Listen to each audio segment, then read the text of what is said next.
जवाहरलाल नेहरू विश्वविद्यालय यानी जेएनयू में एक बार फिर पीएम मोदी और गृह मंत्री अमित शाह के खिलाफ साबरमती हॉस्टल के बाहर आपत्तिजनक नारेबाजी की गई है।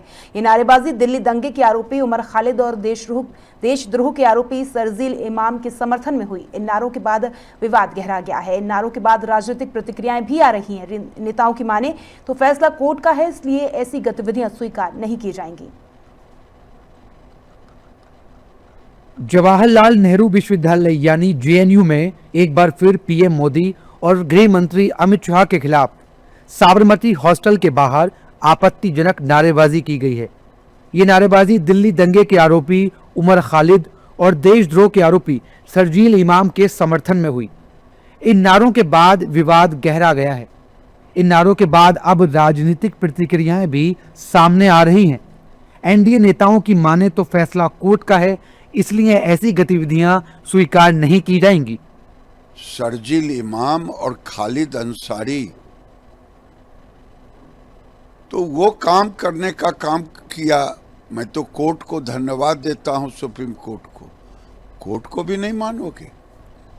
जो भारत को काटने का बात करे, पाकिस्तान की सोच रखे, पाकिस्तान के सोच के टुकड़े टुकड़े गैंग की जरूरत भारत में नहीं है।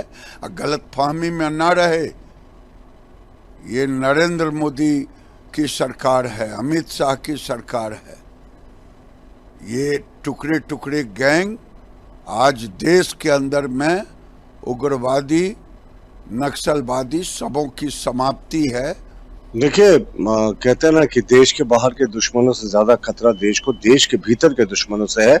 अब सर्वोच्च न्यायालय ने निर्णय लिया, राष्ट्र हित को सर्वोपरि माना और जिस तरीके से सांप्रदायिक दंगे को फैलाता है, आतंकवाद का साथ देता है, उसका बिल रिजेक्ट हुआ। पूरे देश में खुशी की लहर है। लेकिन इसमें भी कुछ फिक्र परस्त और कुछ जिहादी मानसिकता वाले लोग आज भी प्रधानमंत्री जी के लिए, गृह मंत्री जी के लिए कब्र खोदने जैसी आपत्तिजनक नारे लगा रहे हैं। तो आप नारे लगाते रहो साहब। देश की 140 करोड़ जनता का आशीर्वाद प्रधानमंत्री जी और गृह मंत्री जी को प्राप्त है और उनकी आयु बढ़ती जाएगी। कब्र तो आपके जैसे सोच वाले लोगों की इस सोच की खोदेगी। देखिए, सांपों के फन कुचले जा रहे हैं और सपोले बिलबिला रहे हैं। ये जो लोग हैं जो आतंकवादियों के समर्थन में नारे लगाते हैं, नक्सलवादियों के समर्थन में नारे लगाते हैं, दंगाइयों के समर्थन में नारे लगाते हैं, इन्हें समझ में आ गया है कि अब नक्सलवादी जहां पर होते थे वहां खत्म किए जा रहे हैं। आतंकवादियों के गढ़ खत्म किए जा रहे हैं, घर में घुस के मारा जा रहा है। और दंगाइयों को कोर्ट पहचान चुका है और सुप्रीम कोर्ट ने बहुत ही सटीक निर्णय दिल्ली के खिलाफ साजिश रचने वालों के खिलाफ कल दिया है। तो उनकी ये छटपटाहट है इन लोगों की, और ऐसे देश विरोधी, धर्म विरोधी नारे लगाने वालों के खिलाफ कानूनन भी निश्चित तौर पर कठोर कार्रवाई की जाएगी। फैसला ऑनरेबल सुप्रीम कोर्ट का है और इस देश में किसी भी तरह की अराजकता बर्दाश्त नहीं की जा सकती है।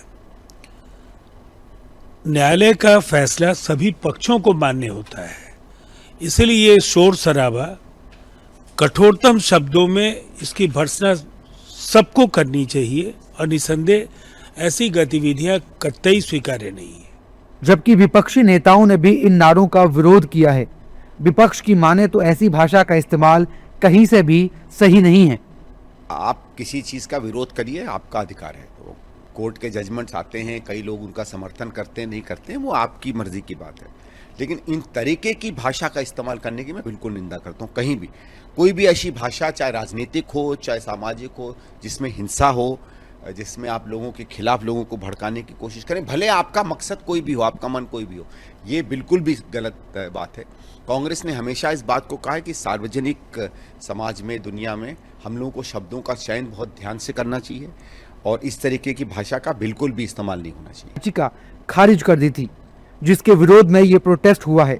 हालांकि ये पहली बार नहीं है, पहले भी जेएनयू में ऐसी नारेबाजी हो चुकी है। हालांकि सुप्रीम कोर्ट के फैसले पर पीएम और गृह मंत्री के खिलाफ नारे लगाना कहीं से भी ठीक नहीं ठहराया जा सकता।